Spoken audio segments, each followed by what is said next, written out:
kids in my class. One was named Carrie, and another guy was named Toby, and I noticed they kept their mouths shut. And then I remembered, when I get really depressed, I don't talk. So all of a sudden, I began to realize I had the power to keep my mouth shut. And you might not be able to relate to this, but at the time, it was a revelation.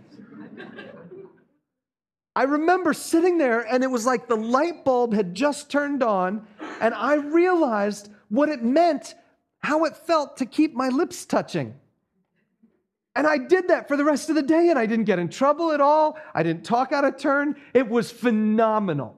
And it changed my life. That year, people told my mom that they thought I was a different kid. And there were other things that happened that year that really transformed my life. But it kind of began right around then when I realized I could just simply keep my mouth shut. It was easy. It was fine. It was a mental thing. So here's the deal. How do you obey? Step number one, it comes from a transformed mind. Write that down. Obedience results from a transformed mind. At some point in my life, I had to realize that I wasn't a slave to this misbehavior. However big or small it was, I could just not do it. I was free from doing it. Look at Romans 12:2. It's printed there on your sheet. It says, "Do not conform to the pattern of this world, but be transformed by the renewing of your mind. Then you will be able to test and approve what God's will is, His good, pleasing, and perfect will." I'm going to share with you 3 more tips for how to be a person of obedience. Okay, they're not in any specific order. They're just kind of thrown down there so that you can try to put them into practice in your life. So the first one is a transformed mind. If you're having problems obeying, if you're having a problem doing what Jesus asks you to do, you're having a problem finding forgiveness, you're having a problem doing something that He's called you to do, I don't know what, just allow His word to soak into your mind so that your mind can get transformed. Number 2 is a cleansed heart. A cleansed heart. Jesus will say, "Very truly I tell you, no one can see the kingdom of God unless they're born again." What Jesus is saying is that there's a problem inside us that needs to be completely changed. We need to die to the old and live to the new. There's a spiritual problem that goes deeper than just me thinking correctly. I need a cleansed heart. If you're not sure how to make that happen, it bottom line comes down to saying to Jesus, "Jesus, I've screwed up, and I need you to cleanse me."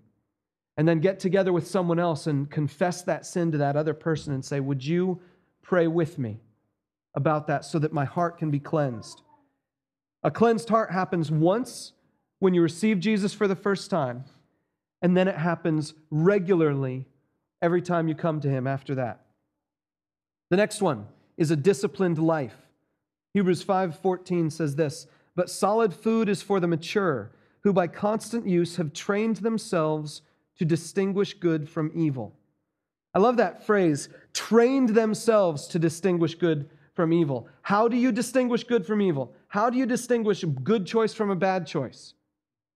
Constant use, training, discipline is what happens. That means if you're not good with spiritual habits, don't use that as an excuse. Habits are just habits. Start building one. Get a disciplined life. I struggle with the whole disciplined life thing.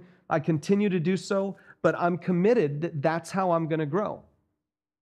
And so every time I fall off, I got to go back and I got to say to someone, "Hey, I'm sorry. I've lived a life without discipline. Can you pray with me?" And then I get the cleansed heart. I get the renewed, transformed mind. I start discipline again. The fourth is an abiding and enduring spirit. Abiding and enduring. Jesus says, "Remain in me as I also remain in you. No branch can bear fruit by itself. It must remain in the vine. Neither can you bear fruit unless you remain in me." Yeah, there's some training that needs to happen, but there's this heart attitude of, I just want to be with Jesus. Do you realize that if you just settle into a relationship with Jesus on a regular basis, He will just by His own power begin to change you? He will just by his own power change you bit by bit. But then what happens when you face difficulty?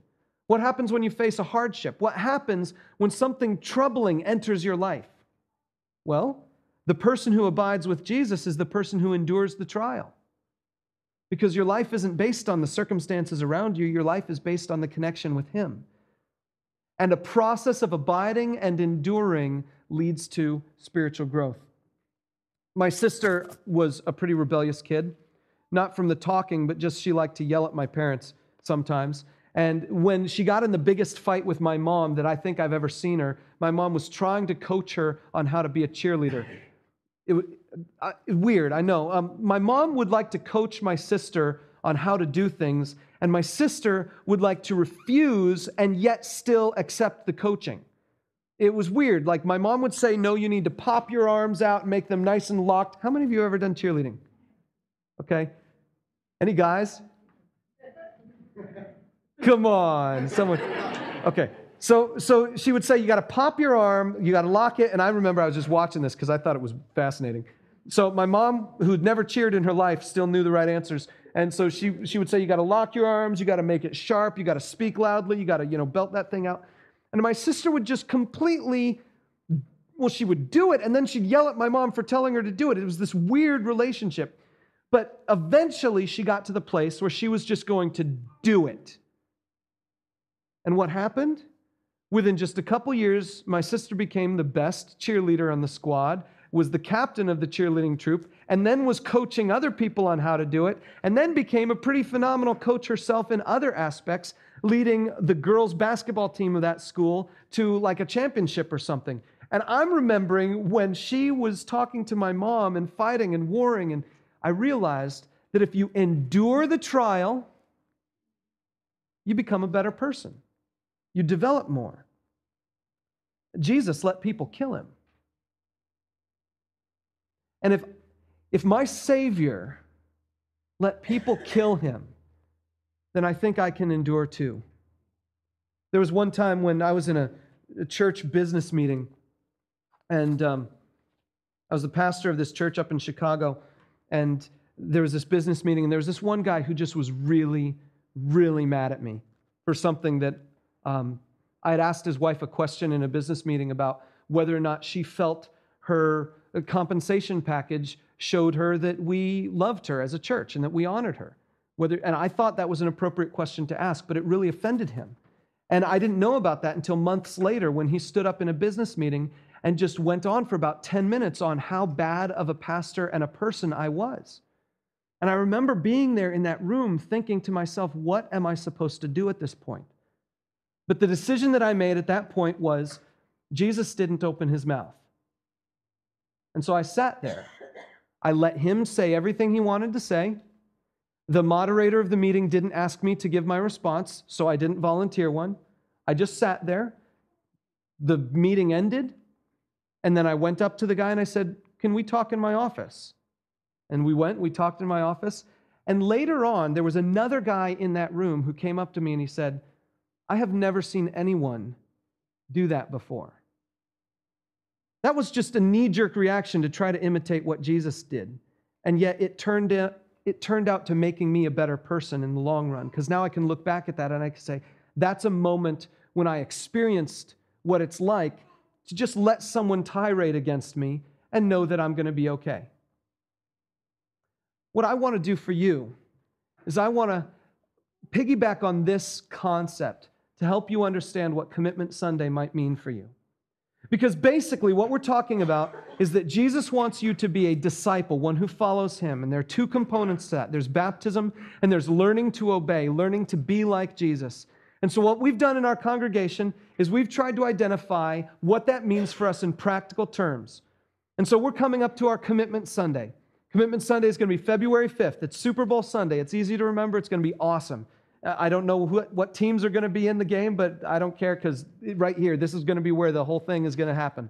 This is going to be where the exciting stuff on that day is going to happen, because we're going to commit ourselves to each other for 2012, and we're going to celebrate the baptisms of people who are really turning their lives over to Jesus and going public with it. And so what I want to do is I want to share with you these phrases that you're going to be committing to if you choose to make a commitment to Lafayette Community Church on our Commitment Sunday. Here's the first phrase. It comes from this concept that my life is like the earth, and I need God to grow out of me what He wants to grow out of me. Here's the phrase. God is creating me. I started as dust, but I'm becoming like Jesus. I rejoice in trials and hardships because Christ suffered for me, and I'm a living sacrifice transformed by the truths of God. Specifically, if you want to be a member of this church, and you want to take it to that next level, this is the commitment that we add for members. Specifically, I will pursue opportunities for spiritual growth. I will root out sin in my life through regular self-examination and confession of sin, both to God and to accountability partners. And in all areas of uncertainty, I will submit first to the clear teaching of the Bible, then to the leaders God has placed over me, and finally, after prayer, to my own conscience. Hopefully you can see in these statements some of what we've been talking about today on what it means to be a disciple.